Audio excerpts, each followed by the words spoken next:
Hey all, welcome to the Military Wire with Mike Schindler, the podcast where we interview some of America's most elite men and women who have served this country. We share their stories of overcoming, their proven lessons in leadership, and their journey to finding mission and purpose. And we've got a great guest today for this show, Bob Ford. Before I go into his intro, though, I want to put a shout-out to our segment sponsors, Honest Talk International and Circle for Parents. Both these organizations have a stellar vetted network of experts that are standing by to help our listeners navigate issues related to nutrition, fitness, parenting, relationships, intimacy. I encourage you to visit their sites, their websites at honestbirthtalk.com and circleforparents.com. And Circle for Parents is circle, the number 4, parents.com. So our guest, excited to have Bob Ford on, Vietnam veteran who flew over 1,000 missions during the war. He just finished his book called Black Cat 2-1, The True Story of Vietnam Helicopter Pilot and His Crew. Mr. Ford, welcome to the show. Oh, couldn't be honored anymore. Thank you so much. Anytime I can get to talk about the men I served with in Vietnam, I'm your guy. That's for sure. Well, I love it, and I love that you are on kind of this mission to change the narrative around the Vietnam veteran, and we'll talk about that. Okay. But before we do, I just want to let our guests know that I think it was last November, 2018, you were inducted into the Oklahoma Military Hall of Fame, and you were awarded, Major General Douglas O'Donnell Distinguished Public Service Award. Is that right? Yeah, in addition to being in the Military Hall of Fame, they once a year give one of the inductees a special service award that contributes to their community and state and veterans in general. And I received that. It was an incredible honor. And of those inductees, what makes it even more special to me and all my men is that 4 were inducted as killed in action.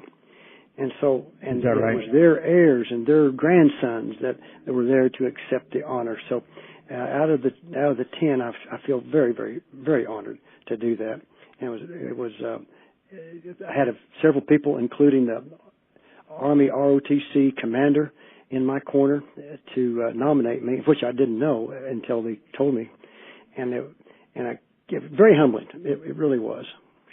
Well, sir, I'm sure, no question that you deserved it, and you continue this active service. I noticed in your bio where you have funded college educations and student expenses for needy families. You've placed computers in schools. You've donated bicycles for Christmas Santa drawings. I think you even donated a Huey helicopter. Is that right, to the Oklahoma History Center in Oklahoma City? I have, and most that you talk about are done anonymously. However, there's 2 helicopters. One at my hometown in Shawnee, Oklahoma, is at the Memorial Park, just right next to the old courthouse and flanked by the old Carnegie Library. So those listening can just imagine the scene and the location that would be. Now, the other one at the Oklahoma History Center is hanging in there, and I was very, very honored for these guys to want to put one in, and since it has been hung up, I suggested, and it took a half a year to get it done, but it is going to be a permanent display. Now, you talk about honorable, because the only other aircraft that's ever going to be in that History Center is a replica of Wiley Post's aircraft that he flew around the world, the Winnie Mae. And so having 2 aircraft, and one of which is the Huey helicopter, is really something. Now, and the reason that wasn't done anonymously, because on the front of each one of those helicopters, one in Shawnee and then one there at the History Center, has a big full moon and a black cat silhouette on the nose, which is exactly like the one that I flew. And anybody that sees that will know, Ford, you must have had a hand in this. And I said, you bet I did. Well, that's great. And that's where the call sign comes from, the book, by the way. I'd like to tell you just quickly, Black Cat 2-1, anybody that makes aircraft commander, and it usually takes about 6 months to do it, and some never do. And when you make that aircraft commander, you receive your orders and you get a call sign. And anytime you're in the aircraft in that left seat, that aircraft becomes your call sign. And our nickname was the Black Cats, which that's what it is. That's the Black Cat part of it. And I was in the second platoon, and there's the 2, and 1 was available, and I thought it sounded the best. And it's that simple. That's so great. I won't tell you how I got my call sign. So I'm glad you shared how you got yours. So that's awesome. That is so great. Yeah. That is so great. Well, and I didn't mean to blow your cover either. I know that you'd given that stuff. Had I known you'd given that other stuff anonymously, we would have kept it that way. But it probably will stay that way.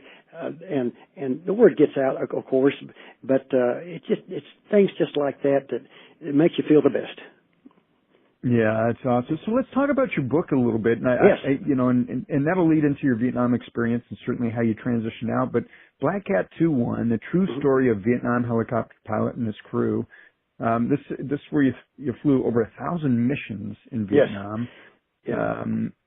Walk us through that 1,000 missions. Okay. That's a lot. Well, it is a lot to anybody, because when I ask anybody, I'll usually stop and I say, how many missions do you think I flew? And I've even talked to Air Force student pilots and any, say a Rotary Club, or even young kids, and nobody has ever guessed over 150, and some will guess like 40, things like that. And I said, no, it's 1,000, and it's hard to believe, but if you knew our mission, you would understand. We were the furthest Northern Army helicopter unit in Vietnam, and that was between July 67 and July 68. And we lived in a little compound called the MAC-V compound, the military advisors. There's only 200 of us. And so we had 3 aircraft, 8 pilots.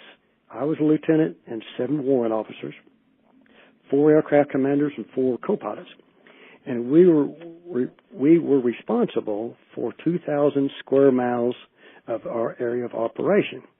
And we flew Air Force Rescue, we flew for the Marines, the Special Forces, all Army personnel, advisory personnel, and the Vietnamese and the top Vietnamese units in Vietnam, the 1st Urban Division, the 1st Army of the Republic of Vietnam Division, as well as their Special Forces, which was called the Hawk Bow, and we nicknamed them the Black Panthers. And so as a result, we were in demand a lot, and we were by ourselves a lot. We very seldom saw each other during the day. However, in an emergency, we could contact each other on the radio. And when we took off for a mission, if we had completed that mission or interrupted by a forward air controller, that's what we did. We set our priorities. And as a result, when we got through a mission, we would call a forward air controller, which was that airplane in the sky. They're the bird dog pilots, and report in and just simply say, this is a Black Cat 2-1 on guard, any cat killer, which is their call sign, come up uniform. And that meant come up a pre-designated UHF frequency that we could just kind of talk back and forth. And they'd come up and say, okay, say Black Cat, I've got a guy in contact. Where are you? And we'd give him our approximate location. And then he would give us the frequency and their approximate location, and we'd be on our way. And as a result, no kidding. And so you did this over 1,000 times. In what time frame? Was this a 1-year period? Yes, 1 year. Yes. Uh-huh. Now we were pretty unique. I must admit, because our headquarters was in Da Nang, which was 60 some miles south of us, and Hue, where I was located, was about 40 miles from the DMZ, and so there was a lot of the war was going on. We went out to Quai Son and all the Special Forces camps in that area, like Lang Vay, all the Marines along the DMZ, as well as Dong Ha, and I hate to say all these Vietnamese names, your listeners not know them, but it was just a high concentrated part of the war, and we were in demand all the time. Wow. So were these missions dangerous, Bob? I mean, the movies. But we had all volunteers. Anybody that came up to my unit had to volunteer to come, And all the door gunners were second tour door gunners that, infantrymen, I should say, that volunteered to be a door gunner because they enjoyed the contact with the enemy and they knew they would get it every day, every hour. And so I had the best. I really did. We were all cut the same. Nobody was any more. I was nothing special. Everybody there was just. We were all cut the same, and we really looked for trouble and enjoyed the thrill of helping somebody out, and especially if they were under fire. I never felt like we were overmatched, except very few times did I feel like we were overmatched because our door gunners were so good. Is that right? Oh, so yeah, what did that experience teach you? I mean, it seems like it was like the op tempo. I mean, that's a pretty fast op tempo. 1,000 missions in a year. It is. You're always going. You're not seeing some of your other teammates, obviously, because you're always on the move. What did you learn through that experience? Well, you learn how to control your emotions under fire. That's for darn sure. You're and right. you also learn yeah, I'm sure. Yeah. preparation before a mission. And preparation comes through two very distinct words. And I would like to just stop a second because I was asked one time, point blank, what one word defines a successful combat helicopter pilot? And I took a breath. I knew what I was going to say, and I stopped and said, I want to hear what you say. And I was talking to a big group, and they had all these different superlatives of what it took, everything from brave to determined, things like that. And I said, okay, I tell you what it is. It's, number one is discipline, and number two is communication. And so what that taught me in combat, that I also coming back to be successful in the civilian life, which I feel like I have been, and it was the discipline to get everybody prepared, the discipline to be able to handle any emergency and stay calm and handle that machine, knowing that your men, through proper communication, will handle their job for you. And those two door gunners did. And it wasn't just right in the mission. The crew chief handled his part of his mission way before we even took off, and that is making sure that helicopter was in top rate shape. And I never had problems with the performance of the aircraft, and I never had a machine gun foul during any mission. So that took discipline on their part, and they knew they'd get it from me, and I knew I'd get it from them. And that produced a successful mission time and time again. That's interesting, that whole discipline and communication. I think that is something that can carry throughout anybody's life, really. I mean, having the discipline to do the things that you need to do to be prepared, as you say. But communication is so important. I mean, to have, comms that are open and just, being able to communicate frequently. Did you find that you and your team performed better than others, or the things that you guys did in field, was it pretty consistent that those that were in the same position as you followed the same principles? Well, we probably had a little more, simply because there was more demanded of us. Now, all the helicopter pilots over there were good. There's no question about that. Yeah. If you made aircraft commander, you earned it. It never was given to you. It was according to ability, not rank. And yes, I feel like we were elite. I really do.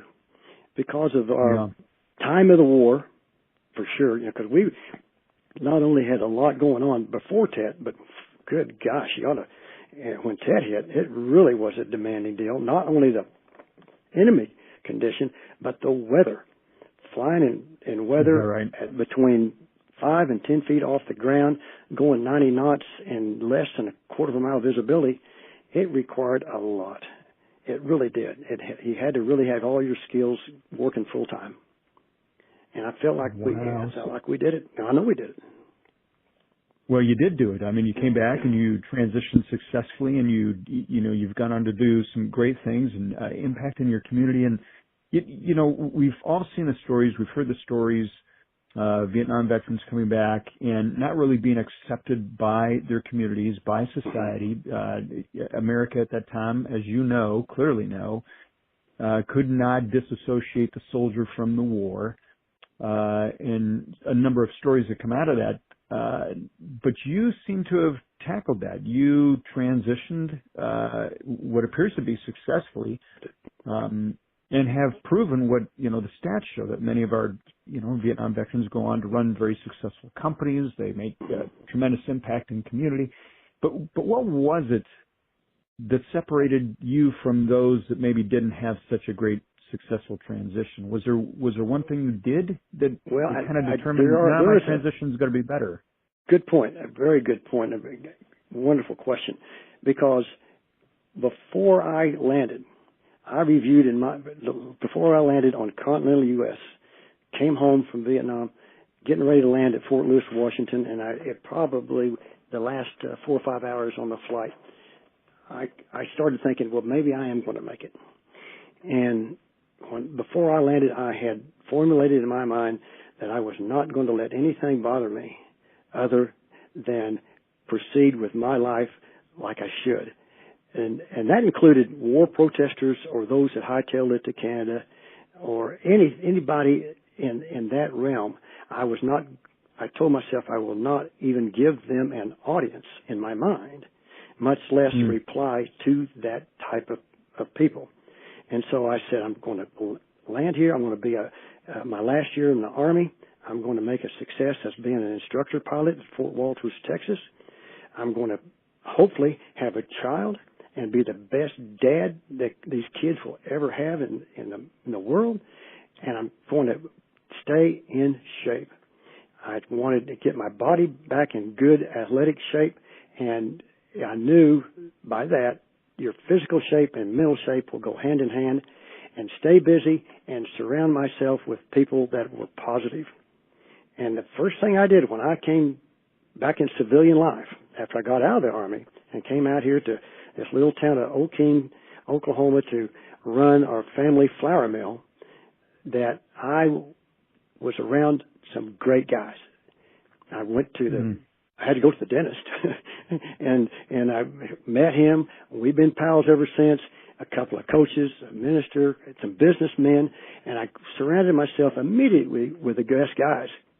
And kind of a side note, when I came, and for 5 years later, the older people in town would see me here and there, and I'd always get asked if I was a coach or a preacher.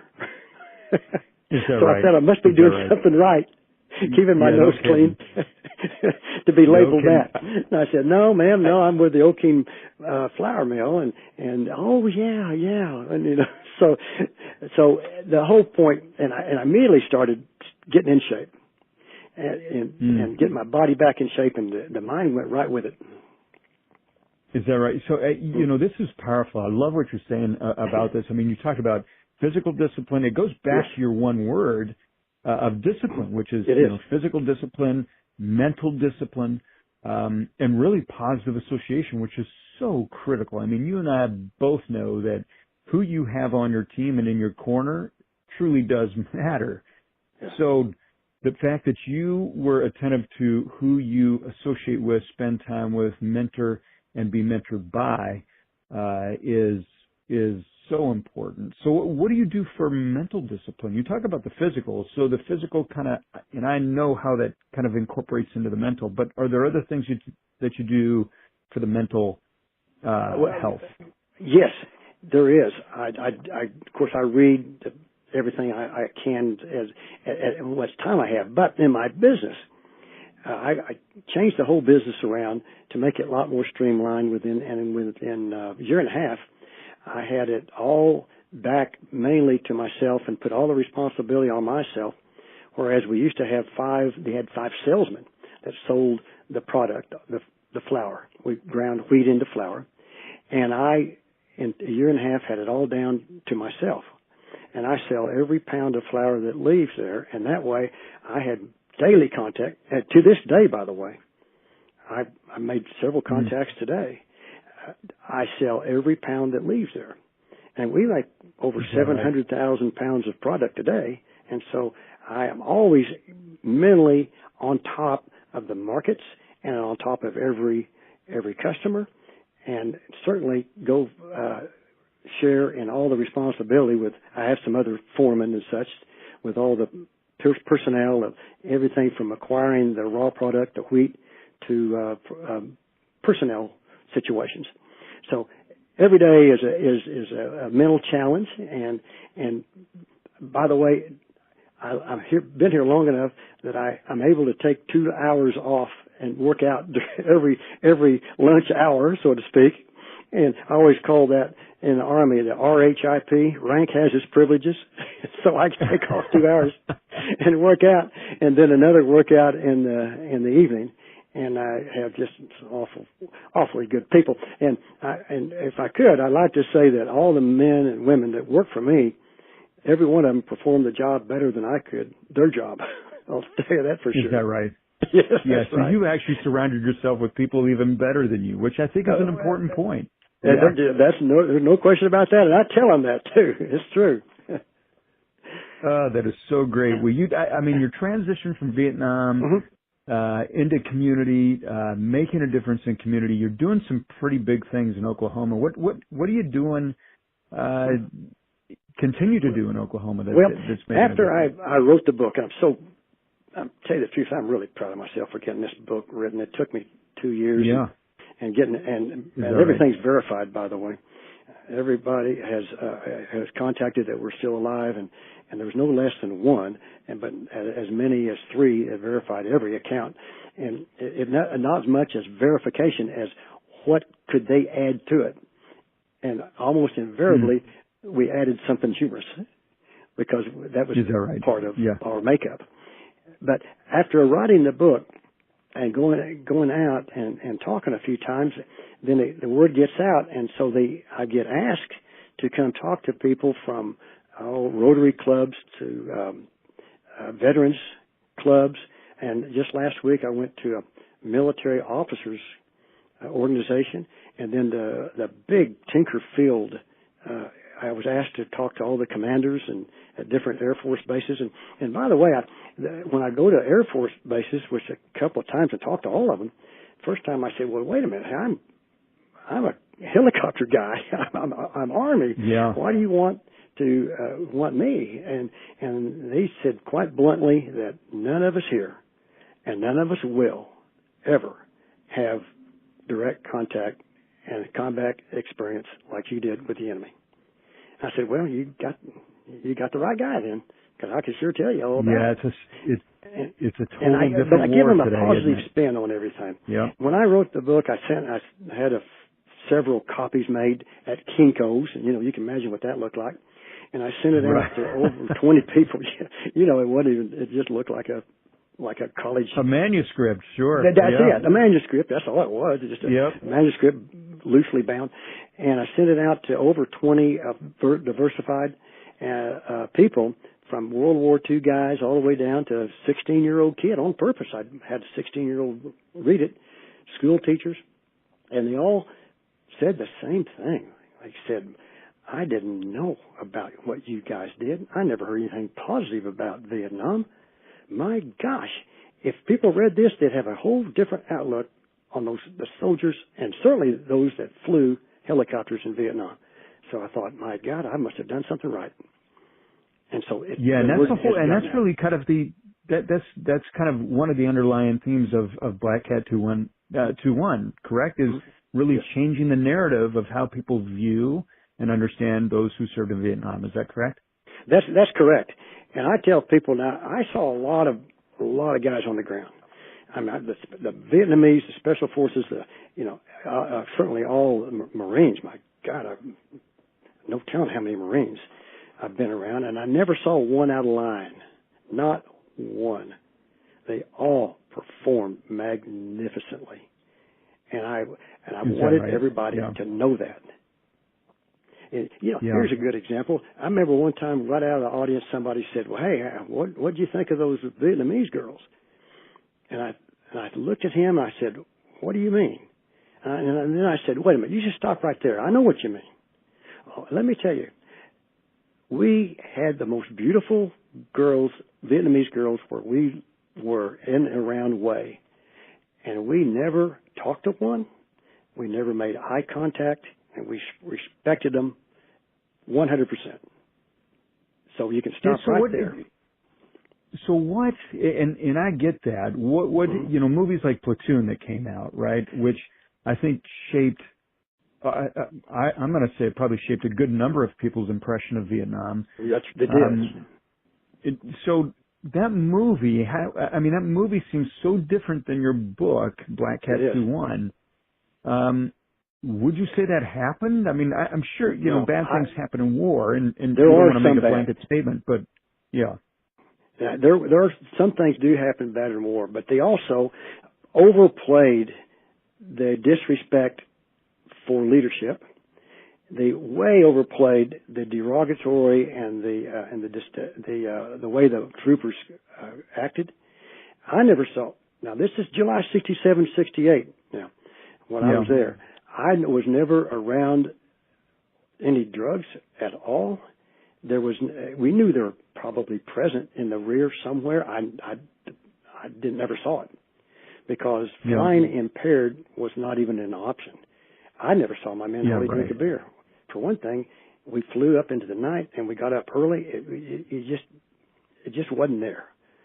We performed every day. You were focused on mission. I mean, 1,000 missions. I don't think you have much time to, drink and do things that you probably no, we really didn't. So, One time, a little third grade girl stood up I was getting ready to leave, and in all seriousness asked, "When did you have time to go to the bathroom?" I said, "Sweetheart." Yeah, right. And boy, everybody got stone silent and wanted to hear the answer. And I said, "Sweetheart, I remember 2 times, the whole time. About got shot by a sniper once in the landing zone. We thought was friendly, and then once with a mortar round about blew me up. And that just wasn't a priority. I don't know." And that satisfied the whole class. Great. It was the truth. It's so great. Well, listen, we're coming up on the hour, and I want to be respectful. How can people get your book, Black Cat 2-1?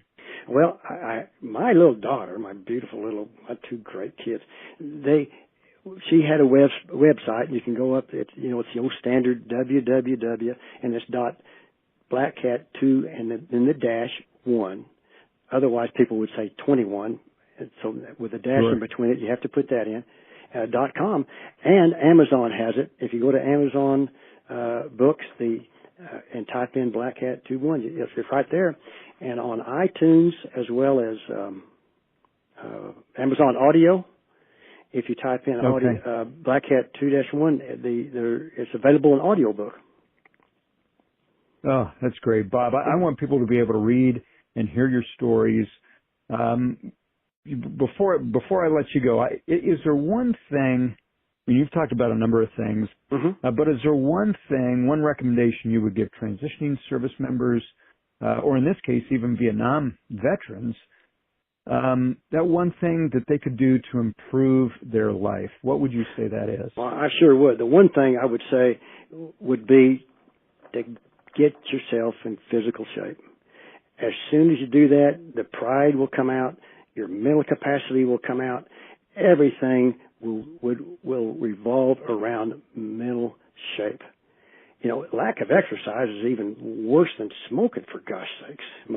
And so you've got to get out there and exercise, and believe me, everything will fall in place. And then be around some good people and be active. The first time I was invited to go to the 3rd grade class and talk, I hesitated for a second. And I said, I'm going to do this. It was the most wonderful experience in the world. Go to the school, get prepared. I'd like to talk to the class about Vietnam for 30 minutes. You will not believe the reward you'll get, a lot more than the kids, and they're going to get a lot. Oh, that's great. Well, Bob Ford, I want to thank you for your time. You've been an amazing guest, and I congratulations on getting your book done, and I appreciate your time. Glad to do it. Thank you, sir. You betcha.